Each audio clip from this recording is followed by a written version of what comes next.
Ano bang problema mo? Who are you? Sigaw ko sa kanya. Mabilis na siyang tumayo at niyakap niya ang puting kumot sa kanyang katawan. Sino ka? Bakit nandito ka sa kwarto ko? Galit na sigaw niya sa akin. Pakiramdam ko na himasmasan ako dahil sa mga nangyari. Kwarto mo? Kunot noong tanong ko sa kanya. Kaagad kong binuksan lahat ng ilaw at tumambad sa akin ang mukha niya. Nakaternong pajama siya at mukha siyang hindi magnanakaw. Kwarto ko to, bakit ka nandito? Kwarto mo to? Sabi sa akin Lola Karen, ito na daw magiging kwarto ko. Wika ng babae na halatang natatakot na dahil siguro sa pagsigaw ko sa kanya. Bakit mo tinatawag na Lola si Grandma? Kainis? Hindi kaya siyang sinasabi ni Lola? My fiancé? Galit na tinungo ko ang kwarto ni Grandma. Grandma, seryoso ba talaga kayo? Ipapakasal niyo ko sa babaeng yan? Tingnan mo nga itsura niya.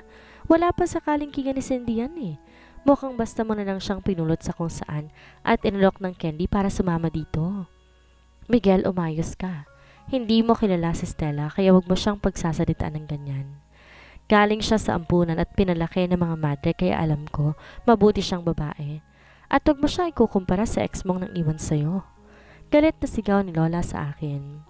Malinaw naman na mas kinakampihan niyang babaeng to kaysa sa akin na apo niya. Ampunan? I can't believe na ipapakasal niyo ko sa babaeng galing lang sa ampunan, Grandma. Kung mga anak pa ng stockholders natin, baka maintindihan ko pa. Pero sa ampunan? Hindi niyo nga alam baka kriminal ang mga magulang niyan kaya siya pinabayaan sa ampunan. Galit na sigaw ko.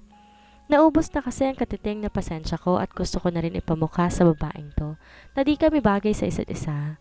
Ngunit nagulat ako nang bigla niya akong sampalin. Napamaang akong napatingin sa kanya. Wala pang babaeng nanakit sa akin. Kahit si Grandma hindi ako pinagbubuhatan ng kamay. How dare you?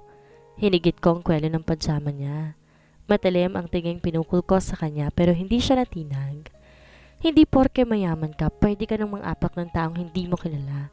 Oo, ulila ako pero kahit walang magulang na nagpalaki sa akin, hindi ako tulad ng basurang pag-unawa kagaya mo.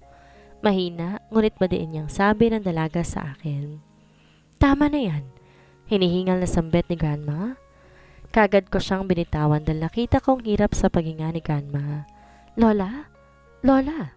Sambet ni Stella. Nakita ko ang paglambot ng mukha ng babae habang nakatingin sa lola ko. Ang kaninang matalim na tingin na pinukol niya sa akin ay napalitan ng pag-aalala. Hindi ako